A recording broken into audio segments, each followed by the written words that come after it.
Yo caminé días y días buscando a mi hijo y no lo pude localizar hasta el día que nos comunicaron que dice que lo habían puesto en unas bolsas verdes, que él había muerto y que lo habían puesto en unas bolsas verdes y que los iban a llevar para tirarlo en unas cosas comunes ahí en el Jardín de Paz. Sí, yo lo reconocí, es más, yo le saqué el diente de oro, yo me tiré en el hueco, los gusanos eran de estos tamaños, porque cuando vieron Ricardo Lynch, yo corrí,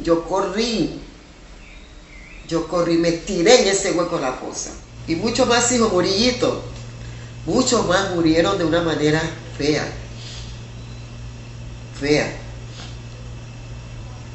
Entonces, es cuando yo les pido que hagan justicia. Si se demoró 30 años, vamos a esperar 30 más. Quizá yo no esté viva, pero el hijo está ahí, la hija está ahí. Y como yo les pido todos los días, que no doblen, que no den el brazo a torcer. Hasta la última víctima nos perseguirá y nos seguirá persiguiendo mientras que no esclarezcamos dónde están ubicadas su identificación. Y cuando se habla de justicia y se dice justicia para las víctimas desaparecidas, para las que fueron identificadas como la de la señora, de su hijo Lynch, como nos ha hecho saber, nos decimos que es justicia. La justicia ante eventos de esta naturaleza, donde hubo una agresión tan violenta a nuestro país, donde todavía no sabemos con certeza el número de víctimas, es entonces donde los que estamos aquí presentes, que de alguna manera hemos puesto nuestras competencias trabajando en la investigación de estos casos, la comisión del 20 de diciembre, el Instituto de Medicina Legal, el Ministerio Público, a través de esta fiscalía, que hacemos el trabajo que nos corresponde, investigar ante hechos violentos como estos, pero que justicia. Las víctimas de los desaparecidos de la invasión, de los desaparecidos de la dictadura militar, porque también entran en esa categoría, podemos decir que lo que piden es dónde están los restos, dónde están nuestros familiares, dónde fueron inhumados, y creemos pues que con ese propósito hemos solicitado las aperturas de estos casos. Y tenemos que remontarnos a que las situaciones no son iguales, porque las situaciones jurídicas no solamente varían con eso que nosotros, esa frase que decimos, el hombre y sus circunstancias, sino que varían, y para nosotros, para el Ministerio Público, es tan importante tener el basamento legal para señalar y para saber cuál va a ser el camino a seguir y orientar una investigación. Y es de esta forma que para la invasión de 1989 y cuando se inicia posterior a 1990 estas investigaciones, el Ministerio Público las inició como sumarias en averiguación, y los fiscales que fueron llamados a efectuarlas, pues abrieron expedientes por estas víctimas, donde que muchos me relatan, los secretarios judiciales de esa fiscalía para ese entonces, que les tocó hacer los levantamientos y reconocimiento de estos cadáveres amontonados en el Hospital Santo Tomás, y que no era fácil irse a la calle a hacer estos levantamientos como ordinariamente se hace, que donde te señalan que hay un cadáver, un muerto, ahí aparece el Ministerio Público, que es el único, y de acuerdo con la ley, que puede levantar un cadáver y ordenar el levantamiento, y aún la investigación con el nuevo sistema penal acusatorio continúa siendo la misma. Es el Ministerio Público quien dirige la investigación.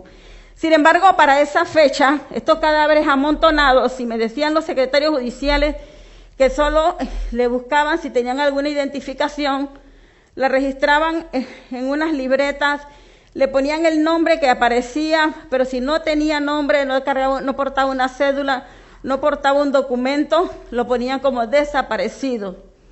De allí se recogía toda esta cantidad de cadáveres que, si aquí está el doctor Pachar, pues sabe que el Instituto de Medicina Legal siempre ha tenido el problema de que tampoco tiene las condiciones para guardar tantos cadáveres.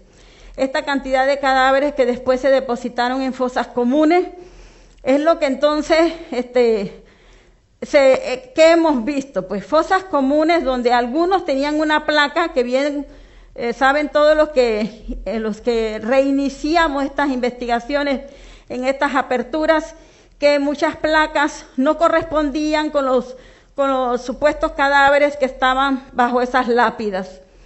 Y eso es lo que ocurría en el Jardín de Paz, donde por decirlo así, pues se compró un pedazo de terreno y se convirtió en fosas de víctimas de la invasión. Para esa fecha, que se investiga como sumarias en averiguación por supuesto delito contra la vida y la integridad física, como en efecto el Código Penal lo aceptaba, estas investigaciones quedaron como sumarias en averiguación. Muchas y casi todas, también por el procedimiento judicial que existía en esa fecha, fueron a dar al Segundo Tribunal Superior. El Segundo Tribunal Superior no ha sido fácil encontrarlas todas. Yo sé que la comisión del 20 de diciembre, porque así nos lo hizo saber y conocemos, que mandaron a las personas que trabajaban con la comisión, que estaban cooperando, estudiantes de derecho, a buscar esos expedientes en esos depósitos. Nosotros también hemos ido a buscar sumarios en esos depósitos. Pero ¿cómo se reabre una investigación de esa naturaleza luego de haber pasado 32 años?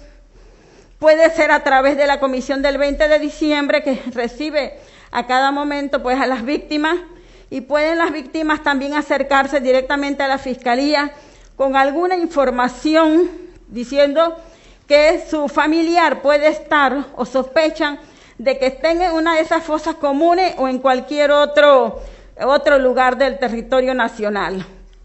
Pero en la actualidad, y es muy válido uno de los propósitos de esta conmemoración, porque lo que estamos haciendo es recordando, porque creo que coincido con esa frase que dice prohibido olvidar, y lo que hoy estamos haciendo, recordando precisamente a las víctimas de la invasión. Debo decir que luego de haber transcurrido 30 años, han cambiado también las condiciones jurídicas, el fundamento jurídico de estas investigaciones. Y es que Panamá enfrenta ya otro tipo de obligaciones y de compromiso, porque las convenciones internacionales, el derecho internacional que regula los países y los pueblos, también le exige, y en Latinoamérica no somos el único país que ha tenido desaparecidos, y en cada uno de estos países ha existido una preocupación no solo de su gobierno, sino también de las sociedades civiles, de los entes llamados a administrar justicia, los operarios de justicia, a que identificamos las víctimas desaparecidas, a que ubiquemos dónde se encuentran los restos, que entreguemos los restos a los familiares. Y creo que hasta que no hagamos ese proceso con la última víctima, nos perseguirá y nos seguirá persiguiendo, porque es un compromiso del gobierno, es un compromiso como Estado, y que en este caso está comprometido el Ministerio Público con estas identificaciones, con ese hacer justicia.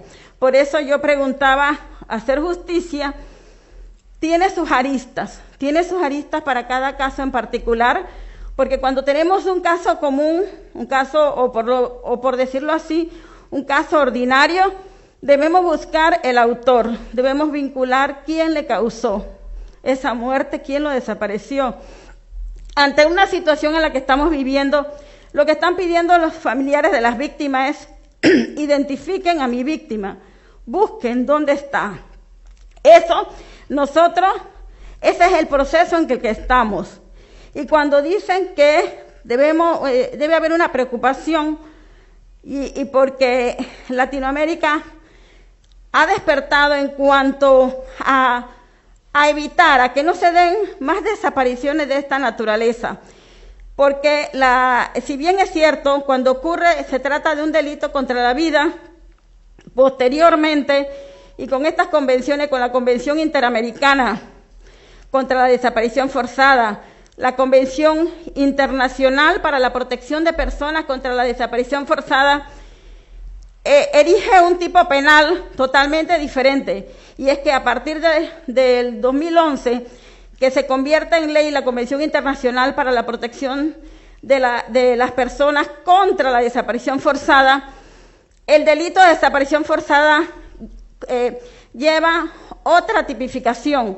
Sin embargo, nosotros podemos señalar, como investigadores y juristas, que las características de las víctimas de la invasión conlleva los mismos elementos de este tipo penal. Pero ese tipo penal no estaba vigente para esa fecha. Y por eso es que no se investiga como desaparición forzada. Pero es precisamente estas convenciones las que han dado lugar y han dado margen para que nosotros podamos reabrir las investigaciones. ¿Por qué? Porque la desaparición forzada es considerada como un delito de lesa humanidad, un delito imprescriptible, y el Código Judicial así lo establece. Y para nosotros lograr esta reapertura, para poder sustentar que no han prescrito y no prescribirán, hemos tenido que utilizar las convenciones como fundamento. Eso ha sido acogido por el Segundo Tribunal Superior, por el órgano judicial, que así ha compartido el criterio y se ha señalado que los casos de la invasión, los casos de las víctimas de la dictadura militar son imprescriptibles por tratarse de delitos de lesa humanidad. De allí que hemos podido reabrir, porque si no jurídicamente hubiese sido imposible, porque el primer obstáculo hubiese sido la prescripción de estos casos. No es así. Y debo también aquí señalar, y es importante decirles que a partir del 2016, con la Ley 55, esa característica de conducta de desaparición forzada que contempla la Convención Internacional para la Protección de las Personas contra la Desaparición Forzada, es el mismo tipo penal que tiene nuestro Código Penal en la actualidad. Ese tipo penal que tiene como característica que la muerte o la desaparición de la persona se produzca producto de alguna acción del gobierno, por algún acto del gobierno o algún tipo de intervención que encubra esa desaparición. Debemos también tener claro, pues, que cuando hablamos de desaparición forzada, un delito que en la actualidad cobra una gran importancia, porque es precisamente estos comités de vigilancia, de implementación de estas convenciones, que tratan de asegurar que no se repitan situaciones como esta. Cobra gran importancia para el Ministerio Público, cobra gran importancia para la Administración de Justicia, porque lo que no queremos es que se repitan desapariciones forzadas. Y la desaparición forzada que debe conllevar es un delito que violenta realmente el bien jurídico de la libertad, porque se produce